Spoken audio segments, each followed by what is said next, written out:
नमस्कार दोस्तों, मैं हूँ तृप्ति। दोस्तों, ग्रामीण भारत का जो चित्रण मुंशी प्रेमचंद जी की रचनाओं में मिलता है वह कहीं और नहीं मिल सकता। प्रेमचंद जी का लिखा उपन्यास गोदान तो शीर्ष पर है ही, पर ऐसी उन्होंने कितनी ही कहानियां भी लिखी हैं जो ग्रामीण भारत के जीवन से हमारा परिचय कराती हैं। आज सुनेंगे ऐसी ही एक कहानी, वैर का अंत। रामेश्वर राय अपने बड़े भाई के शव को खाट से नीचे उतारते हुए भाई से बोले, तुम्हारे पास कुछ रुपए हो तो लाओ, दाह क्रिया की फिक्र करें। मैं बिल्कुल खाली हाथ हूँ। छोटे भाई का नाम विश्वेश्वर राय था। वह एक जमींदार के कारिंदा थे। आमदनी अच्छी थी। बोले, आधे रुपए मुझसे ले लो, आधे तुम निकालो। रामेश्वर राय, मेरे पास रुपए नहीं है। विश्वेश्वर राय, तो फिर इनके हिस्से का खेत रेहन रख दो। रामेश्वर राय, तो जाओ कोई महाजन ठीक करो, देर न लगे। विश्वेश्वर राय ने अपने एक मित्र से कुछ रुपए उधार लिए। उस वक्त का काम चला। पीछे फिर कुछ रुपए लिए, खेत की लिखा पढ़ी कर दी। कुल 5 बीघे जमीन थी। 300 रुपए मिले।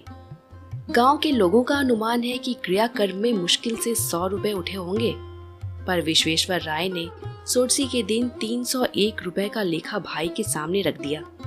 रामेश्वर राय ने चकित होकर पूछा, सब रुपए उठ गए? विश्वेश्वर राय, क्या मैं इतना नीच हूं कि करनी के रुपए भी कुछ उठा रखूंगा? किसको यह धन बचेगा? रामेश्वर राय, नहीं, मैं तुमको बेईमान नहीं बनाता, खाली पूछता हूँ। विश्वेश्वर राय, कुछ शक हो तो जिस बनिए से चीजें ली हैं उससे पूछ लो। साल भर के बाद एक दिन विश्वेश्वर राय ने भाई से कहा, रुपए हो तो लाओ, खेत छुड़ा ले। रामेश्वर राय, मेरे पास रुपए कहाँ से आए? घर का हाल तुमसे छिपा थोड़े ही है। विश्वेश्वर राय, तो मैं सब रुपए देकर जमीन छुड़ाए लेता हूँ। जब तुम्हारे पास रुपए हो, आधा देकर अपनी जमीन मुझसे ले लेना। रामेश्वर राय, अच्छी बात है, छुड़ा लो। 30 साल गुजर गए। विश्वेश्वर राय जमीन को भोगते रहे। उसे खाद गोबर से खूब सजाया। उन्होंने निश्चय कर लिया था कि जमीन ना छोड़ूंगा।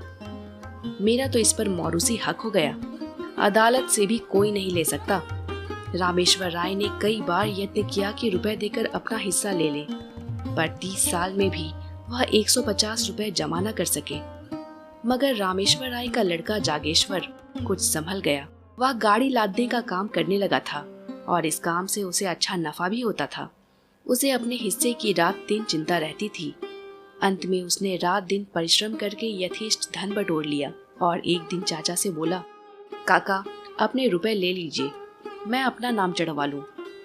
विश्वेश्वर राय, अपने बाप के तुम ही चतुर बेटे नहीं हो। इतने दिनों तक कान न हिलाए।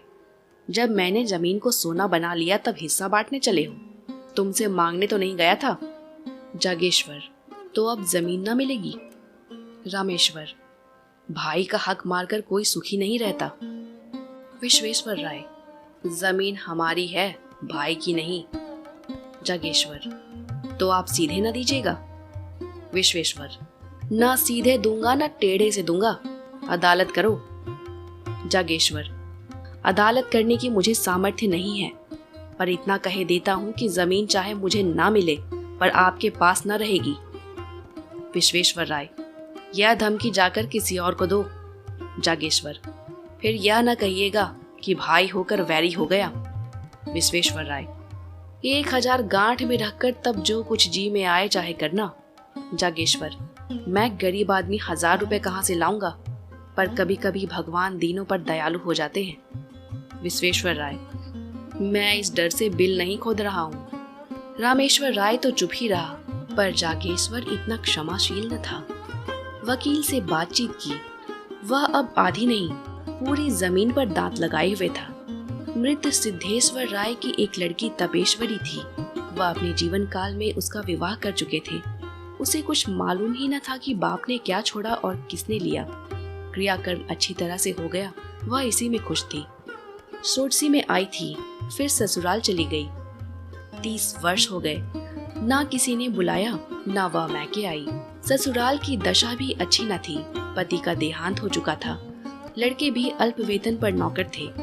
जागेश्वर ने अपनी फूफी को उभारना शुरू किया। वह उसी को मुद्दई बनाना चाहता था। तपेश्वरी ने कहा, बेटा, मुझे भगवान ने जो दिया उसी में मगन हूँ। मुझे जगह जमीन नहीं चाहिए, मेरे पास अदालत करने का धन नहीं है। जागेश्वर, रुपए मैं लगाऊंगा, तुम खाली दावा करो। तपेश्वरी, भैया तुम्हें खड़ा कर किसी काम का न रखेंगे। जागेश्वर, यह नहीं देखा जाता कि वे जायदाद लेकर मजे उड़ावे और हम मुंह ताके। मैं अदालत का खर्च दे दूंगा, इस जमीन के पीछे बिक जाऊंगा मगर उनका गला ना छोड़ूंगा। तपेश्वरी, अगर जमीन मिल भी गई तो तुम अपने रुपयों की एवज में ले लोगे, मेरे हाथ क्या लगेगा, मैं भाई से क्यों बुरी बनूं। जागेश्वर, जमीन आप ले लीजिए, मैं केवल चाचा का घमंड तोड़ना चाहता हूँ। तपेश्वरी, अच्छा जाओ, मेरी तरफ से दावा कर दो। जागेश्वर ने सोचा जब चाचा की मुट्ठी से जमीन निकल जाएगी तब मैं 10-5 रुपए साल पर इनसे ले लूंगा। इन्हें अभी कौड़ी नहीं मिलती, जो कुछ मिलेगा उसी को बहुत समझेंगी। दूसरे दिन दावा कर दिया। मुंसिफ के इजलास में मुकदमा पेश हुआ। विश्वेश्वर राय ने सिद्ध किया कि तपेश्वरी सिद्धेश्वर की कन्या है ही नहीं। गांव के आदमियों पर विश्वेश्वर राय का दबाव था, सब लोग उससे रुपए पैसे उधार ले जाते थे, मामले मुकदमे में उनसे सलाह लेते थे। सबने अदालत में बयान किया कि हम लोगों ने कभी तपेश्वरी को नहीं देखा, सिद्धेश्वर की कोई लड़की ही न थी। जागेश्वर ने बड़े बड़े वकीलों से पैरवी कराई, बहुत धन खर्च किया, लेकिन मुंसिफ ने उनके विरुद्ध फैसला सुनाया। बेचारा हताश हो गया। विश्वेश्वर की अदालत में सबसे जान पहचान थी। जागेश्वर को जिस काम के लिए मुट्ठियों रुपए खर्च करने पड़ते थे वह विश्वेश्वर मुरव्वत में करा लेता। जागेश्वर ने अपील करने का निश्चय किया, रुपए न थे, गाड़ी बैल बेच डाले। अपील हुई, महीनों मुकदमा चला। बेचारा सुबह से शाम तक कचहरी के अमलों और वकीलों की खुशामद किया करता। रुपए भी उठ गए, महाजनों से ऋण लिया। 12 अब की उसकी डिग्री हो गई, 500 रुपए का बोझ सिर पर हो गया। पर जीत ने आंसू पोंछ दिए। विश्वेश्वर ने हाई कोर्ट में अपील की। जागेश्वर को अब कहीं से रुपए न मिले। विवश होकर अपने हिस्से की जमीन रेहन रख दी। फिर घर बेचने की नौबत आई, यहाँ तक कि स्त्रियों के गहने भी बिक गए। अंत में हाई कोर्ट से भी उसकी जीत हो गई। आनंद उत्सव में बची खुची पूंजी भी निकल गई। 1000 पर पानी फिर गया। हाँ, संतोष यही था कि 5 बीघे मिल गए। तपेश्वरी क्या इतनी निर्दय हो जाएंगी कि थाली मेरे सामने से खींच लेंगी? लेकिन खेतों पर अपना नाम चढ़ते ही तपेश्वरी की नीयत बदली। उसने एक दिन गांव में आकर पूछताछ की तो मालूम हुआ कि 5 बीघे खेत 100 रुपए में उठ सकते हैं। लगान केवल 25 रुपए था, 75 रुपए साल का नफा था। इस रकम ने उसे विचलित कर दिया। उसने असामियों को बुलाकर उनके साथ बंदोबस्त कर दिया। जागेश्वर राय हाथ मलता रह गया। आखिर उससे न रहा गया। बोला, फूफी जी, आपने जमीन तो दूसरों को दे दी, अब मैं कहाँ जाऊं? तपेश्वरी, बेटा, पहले अपने घर में दिया जलाकर तब मस्जिद में जलाते हैं। इतनी जगह मिल गई तो मैके से नाता हो गया, नहीं तो कौन पूछता। जागेश्वर राय, मैं तो उजड़ गया। तपेश्वरी, जिस लगान पर और लोग ले रहे हैं उसमें 2-4 रुपए कम करके तुम ही क्यों नहीं ले लेते? तपेश्वरी तो 2-4 दिनों में विदा हो गई। रामेश्वर राय पर वज्रपात सा हो गया। बुढ़ापे में मजदूरी करनी पड़ी। मान मर्यादा से हाथ धोया, रोटियों के लाले पड़ गए। बाप बेटे प्रातः काल से संध्या तक मजदूरी करते, तब कहीं आग जलती। दोनों में बहुधा तकरार हो जाती। रामेश्वर राय सारा अपराध बेटे के सिर रखता। जागेश्वर कहता, अगर आपने मुझे रोका होता तो मैं क्यों इस विपत्ति में फंसता। उधर विश्वेश्वर राय ने महाजनों को उकसा दिया। साल भी न गुजरने पाया था कि बेचारे निराधार हो गए। जमीन निकल गई, घर नीलाम हो गया। 10-20 पेड़ थे, वे भी नीलाम हो गए। चौबे जी दूबे ना बने, दरिद्र हो गए। इस पर विश्वेश्वर राय के ताने और भी गजब ढाते। यह विपत्ति का सबसे नोकदार कांटा था, आतंक का सबसे निर्दय आघात था। 2 साल तक इस दुखी परिवार ने जितनी मुसीबतें झेली, यह उनका दिल ही जानता है। कभी पेट भर भोजन ना मिला। हाँ, इतनी आन थी कि नीयत नहीं बदली। दरिद्रता ने सब कुछ किया, पर आत्मा का पतन न कर सकी। कुल मर्यादा में आत्मरक्षा की बड़ी शक्ति होती है।